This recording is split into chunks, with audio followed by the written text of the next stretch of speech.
Tá já. Amém. Amém. Olha só, eu vou começar a ministrar, eu vou soltar, vou pegar o lavador. Caso haja alguma interferência, eu volto sem problema. Mas eu queria agradecer primeiro a oportunidade que a pastora está me concedendo de estar aqui, né, participando junto ao mundo, né, porque tem representatividade de alguns países. Como é bom a gente poder ser ouvida, né, e essa ferramenta que é a internet tem sido assim um facilitador, né, da propagação do evangelho e também dos nossos ministérios. Eu agradeço a Deus por essa oportunidade. A Priscila, que foi o canal aberto, né, para chegar até você, a pastora Maria Rita. E eu gostaria hoje de ministrar uma palavra que eu ministrei na live com a Priscila sábado, que é o texto áureo da Bíblia, os textos áureos, né? Nós temos aí João 3,16, mas eu queria falar sobre o Salmo 23. Todos nós temos necessidades de ser pastoreados, todos nós. Não existe ovelha sem pastor, assim como não existe pastor sem ovelha. Todo pastor ele precisa de um rebanho. E todo rebanho precisa de um pastor. Por quê? Quando o Senhor faz essa analogia, né, dos servos dele, comparando a ovelha... Nós estamos te ouvindo um pouco baixo, pastora. Desculpa. Nós estamos te ouvindo baixo. Vê se agora melhorou. Melhorou. Melhorou? Sim. Então, a analogia das ovelhas é porque a ovelha ela é um povo débil. Ela é um animal que não tem senso de direção. É um animal que não sabe fugir do perigo. Por isso que o pastor precisava andar com a vara e o cajado, né? Porque o caminho que o pastor trilhava quando conduzia o rebanho era um caminho muito sinuoso e tinha assim muito precipícios. E a ovelha, ela não tem condição ele não tem esse senso de defesa. A defesa da ovelha é sempre o pastor. Outra característica que está no rebanho com o pastor é que quando o pastor põe o rebanho para dormir, o pastor deita à porta, né? Ele fica deitado à porta do rebanho, à porta do redil ali, para guardando as ovelhas. Então, o Senhor fala com isso para nós, que toda ovelha, todo servo de Deus é dependente do pastor. Nós sabemos que Jesus é o bom pastor, né? Aquele que dá vida pelas ovelhas. Mas na terra o Senhor levantou a sua representatividade, que são os pastores, que precisam ter o mesmo comportamento que Cristo. Está à porta guardando as ovelhas do ataque do inimigo, que na época eram lobos, que vinham para saquear o redil e matar as ovelhas. Então, Davi, ele começa esse salmo falando algumas coisas bem interessantes que a gente pode conjecturar. Primeiro, ele se refere ao Senhor. O Senhor a gente precisa ter bem definido dentro de nós o que o Senhor é para nós. Primeiro, ele é Senhor, né? Senhor significa que ele tem um mando, tem um comando, tem o tempo, tem a forma e tem também o controle de todas as coisas. Segundo, é o reconhecimento que ele, sendo Senhor, nós somos servos. Servo, aqui, a palavra servo vem da origem escravo, que significa aquele que obedece à ordem do seu Senhor sem questionar. Então, ele começa falando isso. O Senhor, ele é. Então, ele é para mim, primeiro, Senhor, aquele que conduz a minha vida, aquele que rege a minha vida. E Davi, quando fala esse salmo, a gente sabe a história de Davi, né? A gente não vai entrar por aí, que nosso tempo não vai permitir. Mas a gente sabe das condições de Davi. Davi não foi chamado para o jantar quando o profeta Samuel foi para a casa do pai de Davi para ungir o rei. Só foram impostos aqueles rapazes bonitos, que eram guerreiros, e Davi, por ser um filho bastardo, pastoreava ovelha. E a gente sabe que a função de pastor de ovelha não era de filho, sim de escravo, de servo. E ele, como filho bastardo, exercia essa função. Até que, ao passar todos diante do profeta Samuel, nenhum deles ser aprovados por Deus, apesar de Samuel acharem bonitos, ele vai e fala o quê? Ele diz assim, acabaram-se os mancebos, daí o pai de Samuel, eu vou saindo do carro agora, o pai de Samuel diz que tem um, e manda buscar a Davi. E quando Davi vem, né, que ele vem para Samuel conhecer, ele é o escolhido. E uma coisa linda que eu vejo é que há uma ressalva na Bíblia sobre a aparência de Davi. Diz que ele era ruivo, de semblante sisudo. Quando a Bíblia faz esse tipo de pontuação, ele aponta para uma diferença, alguma coisa que não é comum, não é normal, dentro daquele contexto. Então, ali Davi vem e ele recebe, é derramado sobre a cabeça dele a unção. Aquele momento, ele assume a unção de rei, mesmo não indo reinar. Ele ainda não estava indo reinar. Levou um tempo. Ele era de fato, mas ainda não era de direito, era direito, não era de fato, qualquer uma dessas leis. Vou entrar no elevador, caso caia, vocês me aguardem. Então, Davi, ele é unção, e ele, ao receber unção, ele vai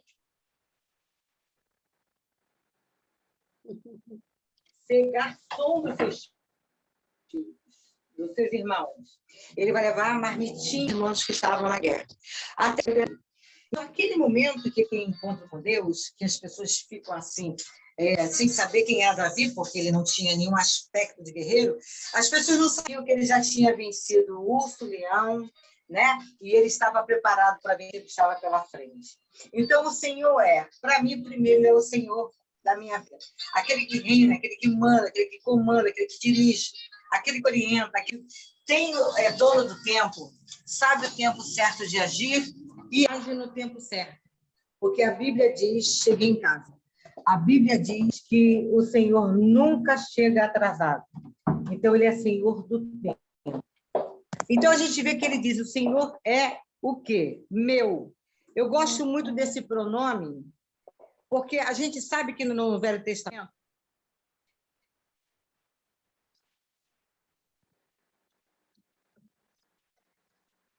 está sempre aos patriarcas. Oi? Posso falar? Pode falar, pastora.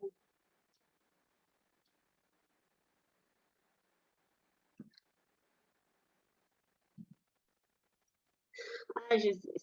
Vou desligar. Internet. Amém. Oi, voltamos? Sim. Então, o Senhor é meu. Ali ele fala da experiência dele. Era o Senhor dele, é meu. Não o Deus de Abraão, Isaac e Jacó, mas o dele. E ele diz, o Senhor é meu pastor. A gente sabe que a função de Davi era ser pastor. Mas neste momento que ele fala com o seu Senhor, ele dá o atributo que era dele para o Senhor. Por quê? O que ele estava precisando? Ele estava precisando de uma ovelha de um pastor. E ele sabia as necessidades da ovelha. E ele sabia a função e o poder que tinha do pastor para uma ovelha. Então, a carência dele, nesse momento, é dele receber de Deus aquilo que ele dava para as suas ovelhas. Então, nesse momento, eu sou meu pastor. E ele diz, tendo o Senhor como pastor, nada me faltará. E ele começa a descrever, né? Leva minha parte verdejante, as águas tranquilas, refrigera minha alma. Ainda que eu andasse pelo vale da sombra da morte, não temeria mal algum, porque o Senhor está comigo, a tua vara e o cajado me consolam. Preparas para mim uma mesa na presença dos meus inimigos, unge a minha cabeça com óleo, o meu cálice transborda. Então, vamos falar sobre esse tempo aí. Primeiro, Davi sabia da necessidade do pasto para as ovelhas. Davi sabia da necessidade da água para as ovelhas. Davi sabia do perigo da mosca varejeira no deserto. Ele sabia da necessidade do óleo para ungir. Unge a minha cabeça com óleo. Ele sabia do perigo que o inimigo estava ao redor. Então, por isso ele dizia, ele fez essa reflexão. Senhor, meu pastor, nada me faltará. preparas uma mesa para mim. Aí ele diz assim, leva-me a pastos verdejantes, guia-me às águas tranquilas. Então, o pastor ele fazia algumas coisas bem interessantes. Primeiro, ele deixava o rebanho se alimentando naquele pasto, mas chegava um momento que o alimento acabava. E ele tinha que remover o rebanho para um outro pasto. E isso trazia para o pastor um trabalho. Qual era o trabalho? Qual era a função do pastor? Ir na frente, preparar o pasto para que as ovelhas chegassem.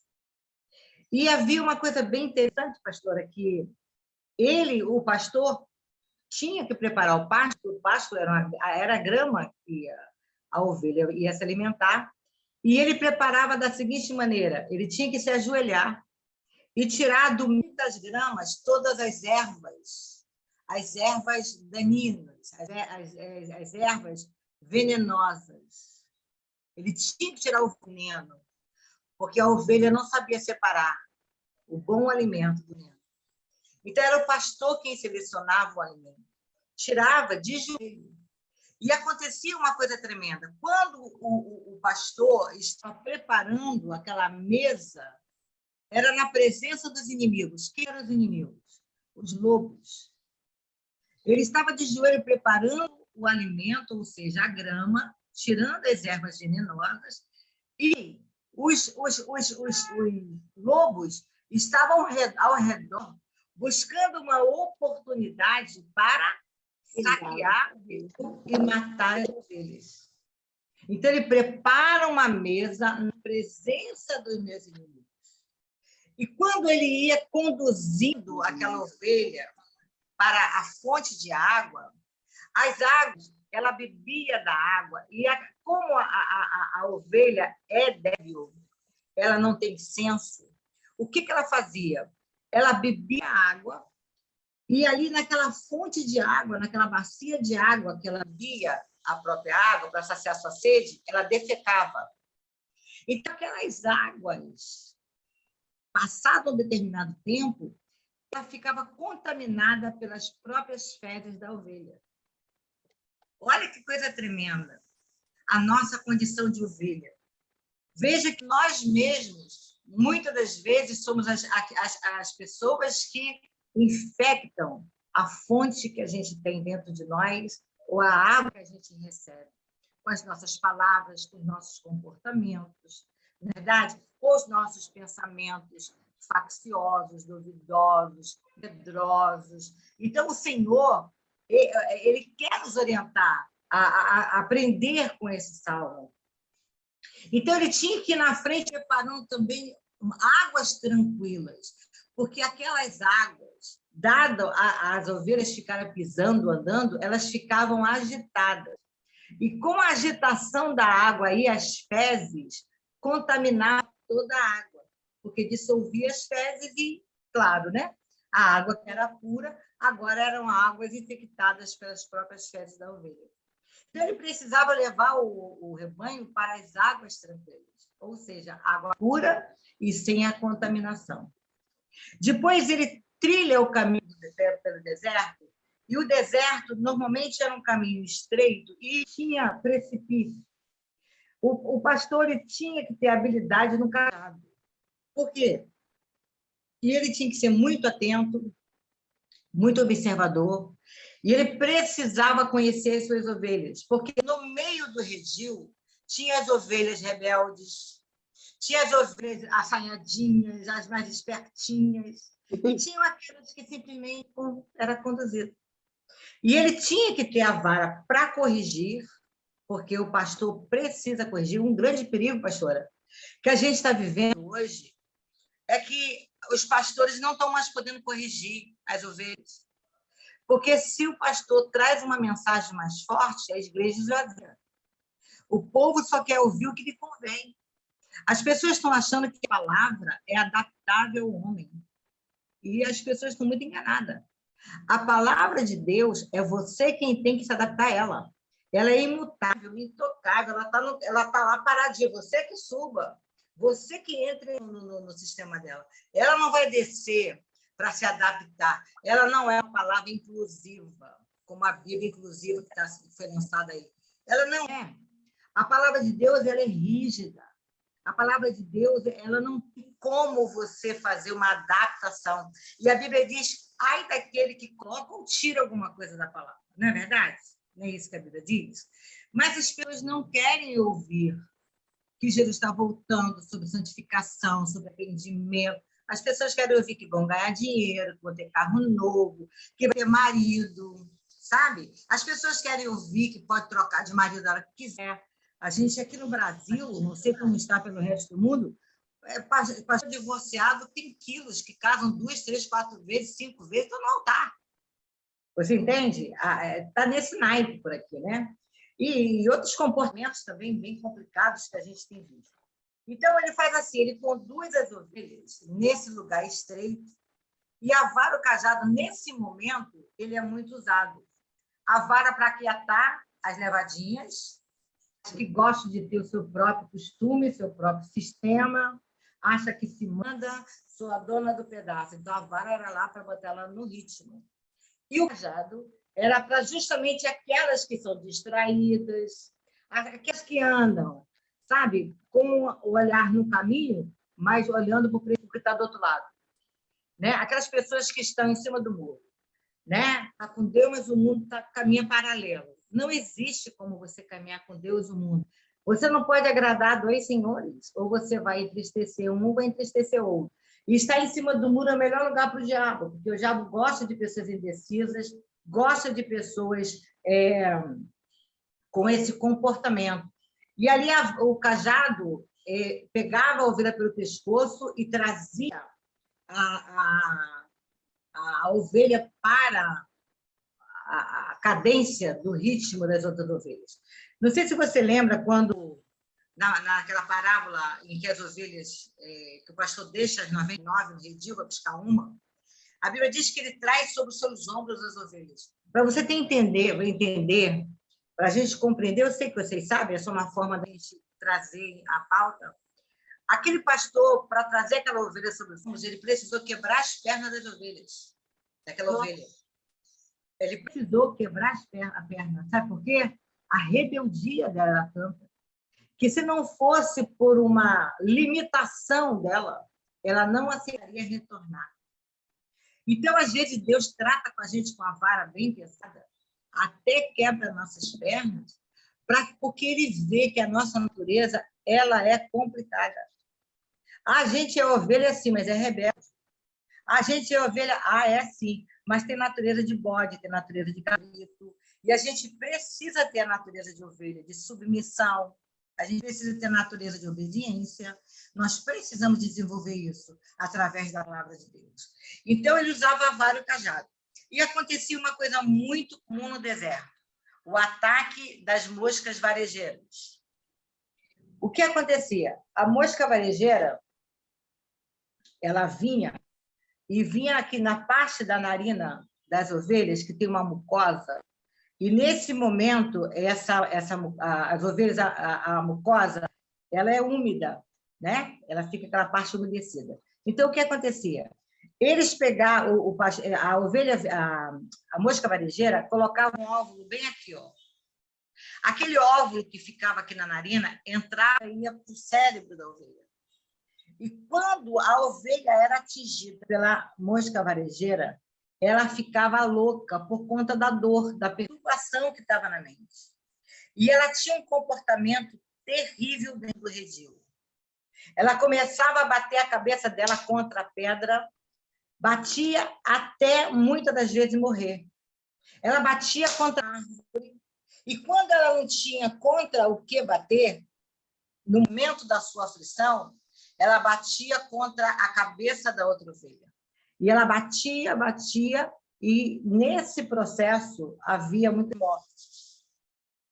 Isso nos ensina muitas coisas. Para que não houvesse esse ataque da mosca varejeira, o pastor tinha que carregar o óleo. Unge a minha cabeça com óleo. Então, ele lavava a ovelha com óleo, e o cheiro do óleo afastava a mosca varejeira. Olha que aprendizado que a gente tem que ter com esse Salmo 23. Se você não tiver cheiro de óleo, a mosca varejeira vem contaminar você e vai mudar seu comportamento. E você, ao invés de ser uma ovelha dócil, domável, obediente, se torna uma assassina dentro do próprio redil.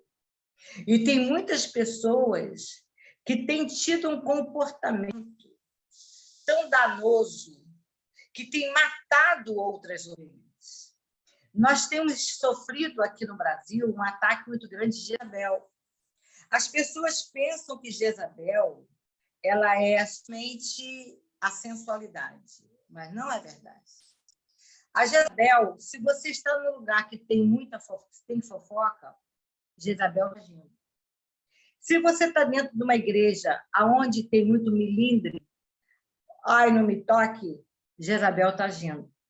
Se você está num lugar onde tem manipulação, se você está num lugar onde tem... Também está assim, Carla, aí na Itália? Manipulação. A Carla é da mesma igreja que eu. Ah, tá. De Roma. Amém. Então, tem muita manipulação. Onde tem fofoca, onde tem inveja, onde tem... eu vou lembrar das palavras. Jezabel está agindo. E aonde Jezabel age, tem atrito, tem confusão. Se na sua igreja tem confusão, tem ovelha que foi contaminada com a mosca varejeira. E ela vai agir contra o rebanho e vai até matar. Muita gente esfriando na fé, decepcionado com o irmão, perdendo o sentido de igreja, porque igreja é lugar de amor e virou lugar de competição, virou lugar de ódio, virou lugar de matar, lugar que é para ser vida. Então, isso tudo é o ataque da mosca varejeira no deserto, e o deserto é o mundo. Então, nós precisamos que o pastor que nos conduz, esse pastor físico, ele libere sobre a nossa vida a unção. E eu preciso também me encher de Deus para ser ungida, e dessa forma, cheia da unção de Deus, a gente venha repelir a ação da mosca varejeira. Então, esse óleo é para justamente impedir das ovelhas serem infectadas. Outra característica da ovelha é que ela não consegue dormir se não tiver paz. E no momento que as ovelhas estão em atrito, ela agita todo o rebanho. O rebanho fica inquieto e ela não leva a descanso. E nós precisamos encontrar o descanso. Jesus, vinde a mim, todos vós que estáis cansados e sobrecarregados, e eu vos aliviarei. Tu encontrarás descanso em mim. Por que as pessoas professam Jesus, se dizem cristão, leem a Bíblia, pregam, frequentam a igreja, fazem tudo, mas não têm descanso? Porque dentro do redil não está se encontrando amor. E essa pessoa, mesmo que esteja frequentando a igreja, ela ainda não é uma igreja. Um lugar de paz, um lugar de amor, um lugar de segurança. Isso é igreja. E eu sou igreja. Então, a gente precisa ser ungido com óleo. E esse óleo exala um cheiro que repele o inimigo. O inimigo não pode te atingir por conta do óleo. E uma coisa tremenda, eu e você, pastora, somos totalmente diferentes. Você tem seu comportamento, você tem seus hábitos, você tem algumas coisas que você aceita, tem outras que você não aceita, como eu. Mas o que vai nos unificar e nos dar condição de caminhar juntas é o óleo. Porque o óleo impede o atrito. Por isso que diz o Salmo, né? O óleo desce sobre a cabeça, que vai sobre a barba, até a orla de Arão.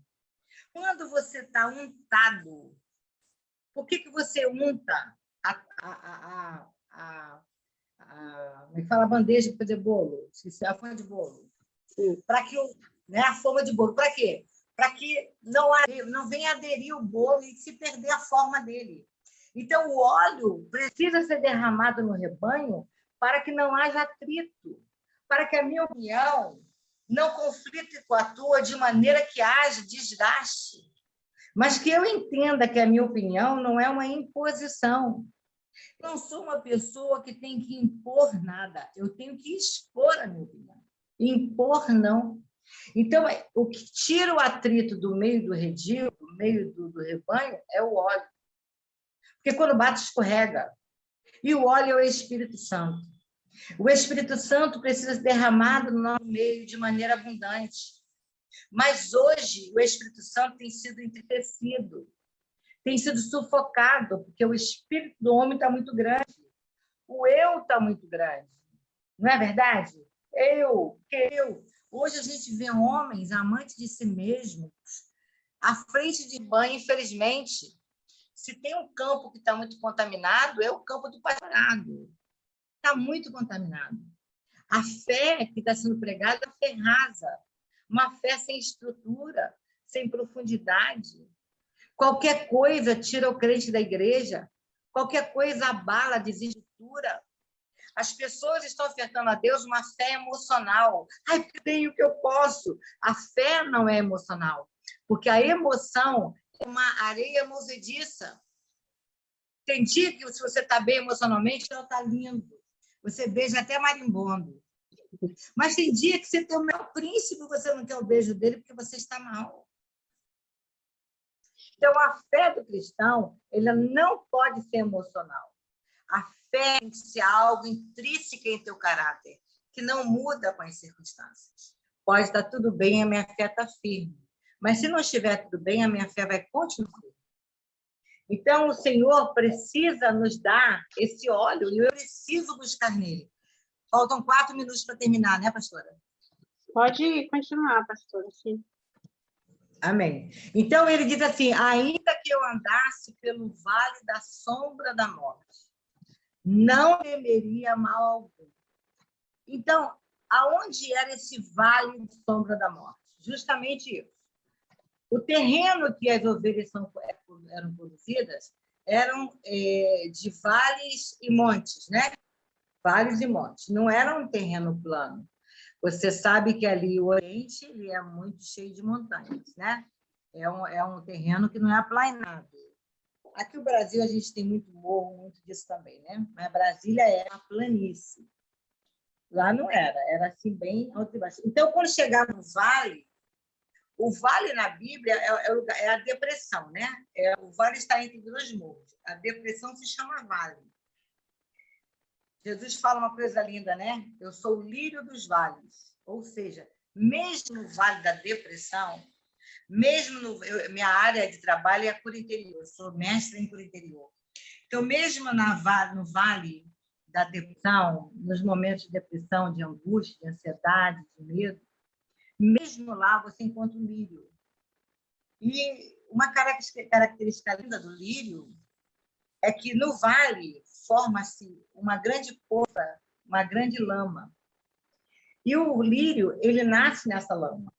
É ali que ele nasce, no vale. E não sei se vocês já tiveram a oportunidade de pegar um lírio na mão. Se você tocar na pele do lírio, ele tem uma película muito especial. E acontecia o seguinte, quando chovia, o lírio ele se dobrava e entrava na lama. Ele ficava submerso na lama. Mas quando passava a chuva, que abaixava as águas, o lírio ele voltava à sua posição original e não trazia na flor nenhuma gota de lama. Porque Jesus é o lírio, ele veio um mundo de pecado que não se contaminou. Então, mesmo no lírio, mesmo no vale, você tem um Jesus que veio no vale e não se contaminou. Então, o vale, a sombra da morte, era o lugar de perigo que tinha os abismos, que tinha aquele terreno acidentado. Mesmo ali, onde as ovelhas poderiam morrer por cair de espinheiro ou por qualquer tipo de morte, ele diz assim, eu temerei. Se você observar, Jesus fala na Bíblia 366 vezes, né? Mais um dia além de 365 no ano. Não temas. Por que é tão falado, né? Para cada dia não temos? Porque é o grande inimigo que a gente enfrenta. As pessoas têm muito medo do diabo. Fala muito que o diabo é o pior inimigo. O diabo não é o pior inimigo. O seu pior inimigo é você mesmo. Você é seu pior inimigo. E os seus medos, exatamente, eles são os seus maiores inimigos. E a gente depois pode ministrar sobre isso, porque aí a gente teria que passear lá por Gênesis, fazer uma viagemzinha bem gostosa. Então, ele diz assim, eu não temerei mal algum. Ou seja, eu confio tanto no meu Senhor, eu confio tanto no meu pastor, que eu posso estar passando por a pior dificuldade que for. Eu não vou ter medo. O medo abre porta para todas as outras enfermidades. Porque se você ler Gênesis, até o capítulo 3:10, não havia nenhuma expressão de doença. Em 3:10 que aparece, tive medo.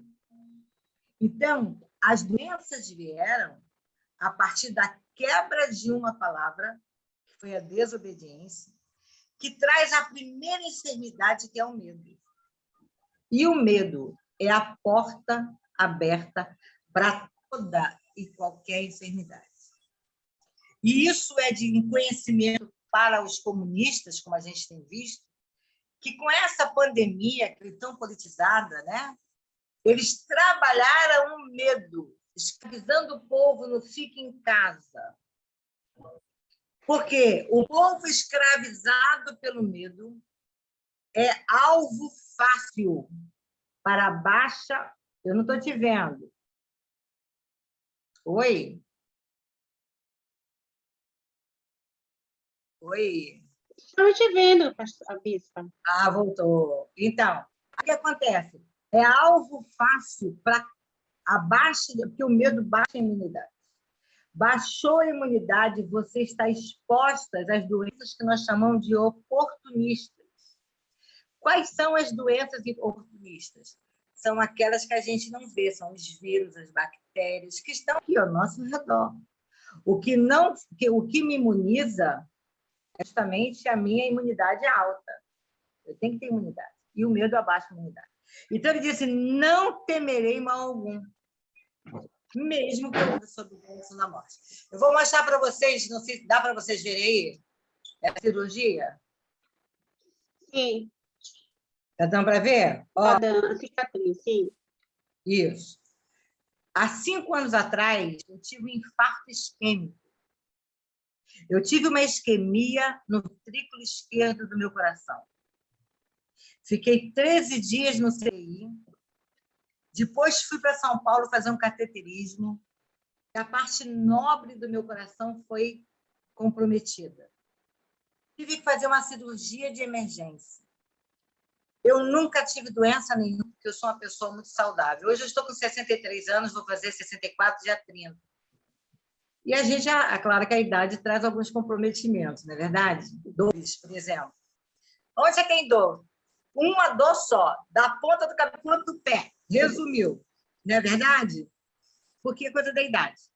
E quando eu estava em São Paulo, eu tive que ir para a Beneficência Portuguesa, que é o hospital referência de coração, que o médico falou assim, seu caso, só cirúrgico, você tem que operar o coração. É como se eu tivesse levado um soco. E naquele momento, eu lembrei do Salmo 23. Ainda que eu ande pelo vale da sombra da morte, não temerei mal algum. Eu nunca esperava esse diagnóstico. Eu nunca pude imaginar na minha vida que eu passaria por uma cirurgia de tamanho postura, tamanho porte. O meu coração ficou ligado, foi tirado do peito, foi tirado um pedaço, por causa de isquemia, que matou um pedaço do coisa, deu um coágulo, né? E eu fiquei durante 7 horas ligada a um pulmão artificial e a um coração artificial. E depois que ele tira o coração, que ele faz o procedimento, coloquei 2 safinas numa mamária, ele vai botar de novo o coração no peito, corre o risco do coração não aceitar. Então, eu sou um milagre, porque quem tem infarto isquêmico de 1000, um sobra. Então, o Senhor é o meu pastor. Aleluia. E nada vai me faltar. Glória a Significa que não vai faltar águas turbulentas. Significa que não vai faltar falta de pasto ou mudança de pasto. Significa que vai haver vale de sombra da morte. Significa que a mosca baragira vai estar te rodeando. Significa que vai ter o óleo para te proteger. Significa que vai ter água refrigerada. Significa que vai ter alimento novo. Então, nada vai te faltar. Jesus não promete boa vida. Ele diz, no mundo tereis aflição. Agora, tem de bom ânimo. Ter bom ânimo significa ter coragem na hora da adversidade. E é o que falta. Na hora da adversidade, nos falta coragem, nos falta fé. E é a hora que você precisa ter a fé e a coragem para vencer. Então, o Senhor, ele é o meu pastor. E na condição de meu pastor, nada me faltará, inclusive a luta. Amém? Já é meio-dia, senhor? Amém. Glória a Deus.